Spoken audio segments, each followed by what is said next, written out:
ويردهم خائبين. وقال الملك المفدى: الأخبار والله الحمد العالمية نعم كلها يعني والله الحمد. الله يجزيكم على الخير. شيء زين والأكثرية لا. الذبح الله حكيم عليه. وقل له روح طال اللي صار واللي بيصير عقب. يفتي ان شاء الله دبر الله خير ان شاء الله. سم يفتي له امتحان ان شاء الله عقب التقوى ان شاء الله. الحمد لله. لكن يا شيخ مع الأسف سمعت فيه ناس منا فيه يا طويل العمر انهم يشوفون الناس والاطفال مش الاطفال يعني الشباب نعم ويغررونهم الروحة ولا يروحون يعني العراق واللي هذا خطأ. هذا خطأ يقع أمر ما يدركون عاقبته ولا يدركون تصوراته. خطأ كل هذا. بس هذا ودك يصير فيها حكم طال عمرك، ما هو بس هذا السجن وبس اللي بيجي يغرر يعني أطفال الناس وخليهم يروحون يخادعهم مساكين. نعم يخادعهم ويغررهم لا يفهموا شيء.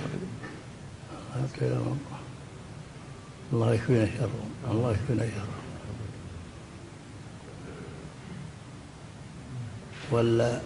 ولله الحمد يعني انتم في ذا ولله الحمد.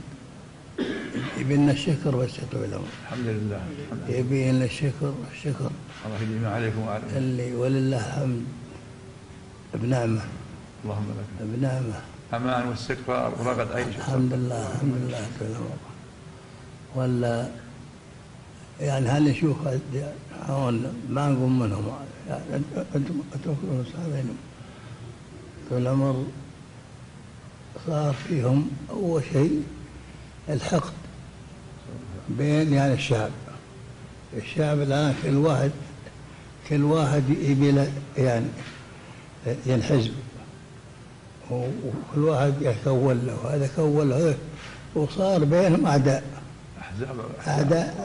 بين الشعب.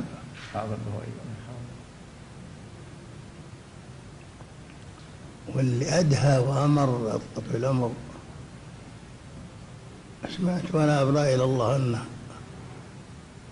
تعدت إلى شيء أكبر إلى يعني المحارم، وهذا الشيء اللي يعني يغضب الله والله.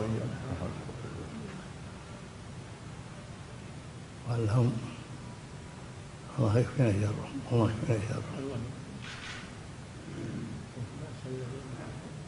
نعم الله يكف بأس الذين كفروا. اللهم آمين. أشد بأسا وأشد تنكيرا. طول العمر بس إن الله يدافع عن الذين آمنوا. الحمد لله. بس ودك اللي يجون ويغررون بالأطفال أن يحكم عليها هم حكم أكثر من ما هم مستحقين. طول العمر غرروا بين أطفالنا ودوهم وغرروهم يعني قتلوا واللي قتل واللي حبس واللي سوى وهو في زمن عنه والله الحمد. طول العمر الله يكفينا شرهم.